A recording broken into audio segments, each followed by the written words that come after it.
Hey guys, it's East here, and we're doing another video on another install for the fork springs this time. So today we got in the mail a couple of fork springs from Race Tech, and what it's going to do is have the right spring rate for my weight. Now I weigh 210 without the gear, so what I did was I went to racetech.com and I went to their spring rate calculator, entered my information, bike information, and this is what they came up with. So I ordered the part from my good buddy over there in Utah, Jody. Thanks again for sending this to me here on Guam. Really appreciate it. So what you're gonna need, guys, you're gonna need a ratchet with a 24mm socket. You might need an impact driver, and of course a hammer to pound it down. Of course you're going to need the handy dandy blade to open up the box. You're also going to want something like this, a magnetic plate, just to hold all your nuts and bolts together. Make sure they don't get loose. There's a lot of little ones here that we had to take off, so you might want to invest in this. This is like 10 bucks. So another thing you might need is a proprietary wheel stand right there. Yeah, that's special order only. Oh, there's some grass in my brake rotor from the other day. Anyway, so you're gonna need this because what you're gonna have to do, and you can see I already have the springs out, is you're gonna have to remove the bleeder. And if you don't have the specialized quick bleeder, it's basically this Phillips head screw right here. So sometimes, you know, as you can see, this one's kind of corroded already. You don't want to mess up that screw, because then you're gonna have to drill and hopefully not have to retap to get that thing out. So to avoid that, make sure you always have one of these handy. This is a great tool. I've saved a lot of time and energy using this to take out old Phillips heads. I believe it also comes with flathead drivers too. Okay, so here's the fork spring. What we did was we used a 24mm. The tire was all the way floating, so this was all the way down in here, and we just took out the bleed screw, removed it, let all the pressure out. Then we put the 24mm socket over this, unwound it, and as soon as I got both out, what we did was we used our highly specialized proprietary wheel stand right there to push up the wheel to get the springs to be exposed. Now once they're exposed, in order to loosen this top cap here, what you're going to need to do is push on this, push down, and you're going to expose that nut right there. And so you have to get a wrench, just like I have it here, and you're gonna have to hold this while you unscrew the cap. Now it's not very tight, so you can just, you know, unscrew it. And now, well, I'm gonna have to put the camera down and give you guys a break, but now basically I can hold this thing down and unscrew this with my hand. I don't need a tool anymore. Okay, so that's what we're gonna do. We're gonna replace these springs. These springs are stock from KTM. They are made for like a 175-pound rider.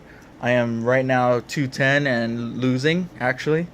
So eventually these springs might be a little bit too stiff for me, but you know, we'll see what happens. Right now we replaced the rear shock spring already with the Race Tech P30. So we gave it a test ride the other day. I won't really know the results until I change this fork spring, so it'll be evened out. Alright, so stay tuned, guys. Guys, one thing I forgot to mention is this is an open cartridge fork. So it's not, there's two different types. So please look at what type of bike you have, because it might not always end up looking like this. This is an open cartridge again.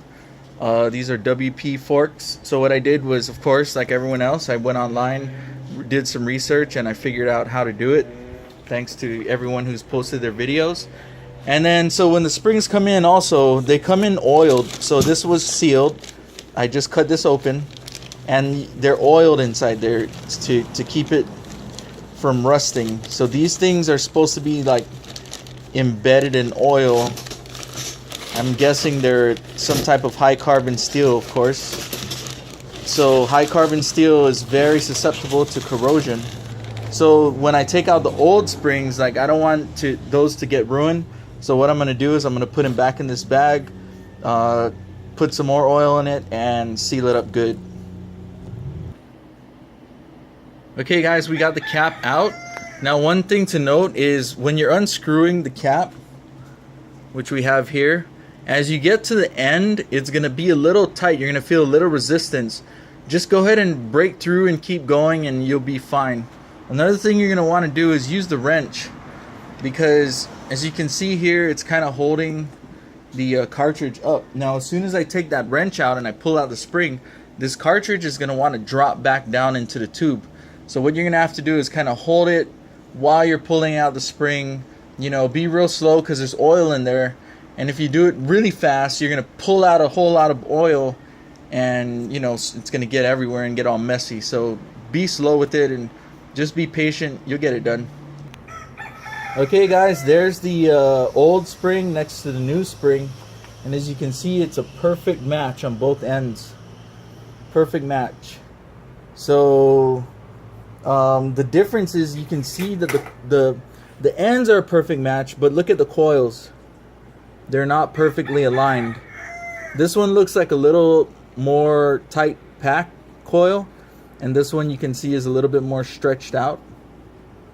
So less coils per inch, I guess you could say, or per foot, however they measure it. But let's install it and keep going. Okay guys, here we have the new spring installed.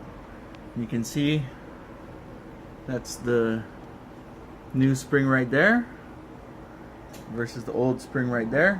One thing I found out that you might want to do is do these one at a time.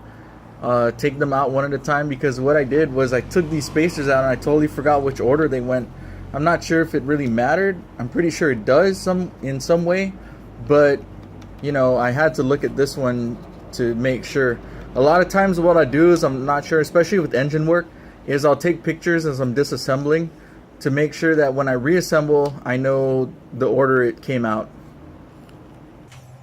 Okay, another quick note here guys is I'm tightening this thing back down, and as I was doing the other side, this washer was kind of out of center, so I thought it was getting tighter, and it was real, like very minutely off, and I thought I was tightening it down. Luckily, like I was only using my hand, and I looked down and I still saw some threads like that, and so I just loosened it up a little bit, recentered it so that these stuck up in there, and then it was able to go back down.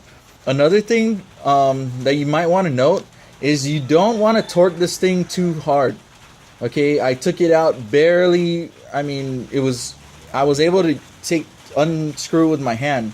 So if you want to, when you're tightening back on, you could either just use your hand to retighten it, or just very little torque to get this back on here. Remember, this is an aluminum cap going into steel, so you don't want to, whatever you do, you don't want to mess this cap up. Okay, so it doesn't have to take a lot of torque to get it secured back to where it needs to be. Okay guys, we got a bit of rain out there, man. I was hoping to get this thing tested out. Anyway, we got everything secured back on.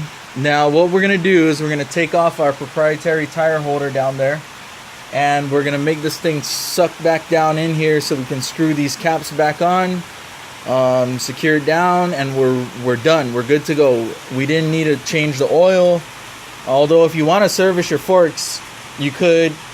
We're gonna button this down, tighten these triple clamps. Oh, that's another thing I forgot to tell you. Make sure you loosen up the top part of the triple clamps, because it's pinching this on the top, and if you try and unscrew it with this thing pinched in here, you could mess up these threads. So make sure you unscrew just loosen it up. You don't have to take them all the way off. I used an impact, so it went kind of quick, but yeah, just screw this thing back down. Don't forget to tighten up these triple clamps when you're done. As these things are getting sucked down, you got to make sure the handlebars are out of the way. And that's another thing, you don't have to totally remove everything on your handlebars. I just removed the what is this side, the clutch and the kill switch out of the way so that it can have enough play up in here in the bar so that I can move it forward. When it was on here, there was no way I could get this thing out of the way. So yep, that's about it, guys. Next time you see me, we're gonna be riding this thing and checking out the new front fork springs. Now what we can do, right, is I told you I weigh 210 right now, and this is what the spring rate is for. If I lose a significant amount of weight, I can take one side out and put the softer spring back in, which came in the KTM, and I could kind of even it out. Now I know it's not the best way to do it, but in theory you could have two different spring rates here, and the fork will still do its job. Okay, the newer KTMs have one spring and one air, I believe, now, so it doesn't matter. These things work as a team. Okay, so you can have two different spring rates and the forks will still, it'll adjust, you know, make the correct adjustment. So right now we're gonna try this spring rate as per racetech.com's calculator. We'll see how it goes. And oddly, you know, there was something pretty cool that I discovered while I was purchasing these springs. I found out these are the same springs that go into the DRZE fork, conventional fork, and I believe maybe even the DRZ upside down fork. And it's funny because I used to own a DRZ, so it's pretty crazy how it's the same exact spring. In fact, I have a DRZ springs conventional fork, rather, just off to the side over there, just sitting. So it has a heavier spring rate than the KTM. So what I could do actually is take the spring out of that and replace it with one of these if I lose a big amount of weight, which I'm trying to do. I'm trying to, you know, my optimum weight is about 195. I haven't been there in over a decade, so, you know, we'll see.